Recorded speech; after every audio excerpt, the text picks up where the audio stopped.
Johns Hopkins, one of the nation's top hospitals, is also on the cutting edge of research into Parkinson's disease, a progressive disorder of the nervous system marked by tremors and loss of movement. We're hoping to eventually develop an implantation device that would go under the scalp that would deliver an electrical current to help Parkinson's patients control their symptoms.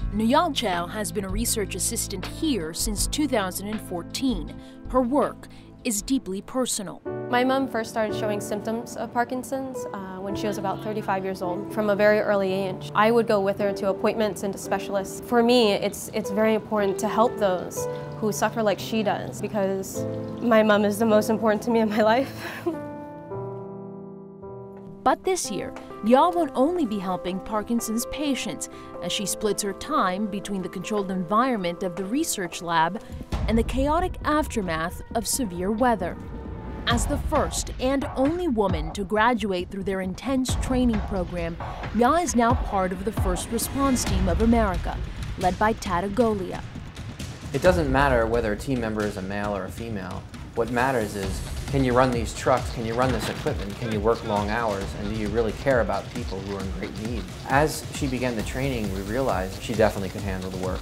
Being the first woman to work in field with a team, I actually don't feel like I'm doing anything extravagantly different. I think training has given me new insight into what I'm capable of. I'm capable of hard physical labor as well as challenging intellectual research.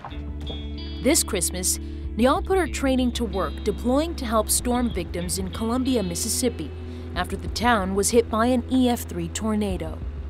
As she jumped out, I noticed that everybody was surprised that a woman was driving this huge truck, and a woman was running all this heavy equipment. Some people were shocked and didn't know how to react to me trying to help them. After they saw me running the compact track loader, the chainsaws, and they really saw how much training, observation, and detail goes into the work, they started to really respect what I was doing for them. Her work ethic and skill also won the respect and approval of her weather-hardened teammates, who have assisted in more than 70 storm-ravaged communities since 2007. As the founder of the first response team, I cannot help but be impressed by Chau's ability. That's not your average construction site. That's some very challenging situations where you need to do a lot of work and move a lot of debris, but you also have to be very careful because there's gas lines and power lines everywhere and people standing around. In the devastation of Columbia, Tad came to understand the source of his new team members' strength.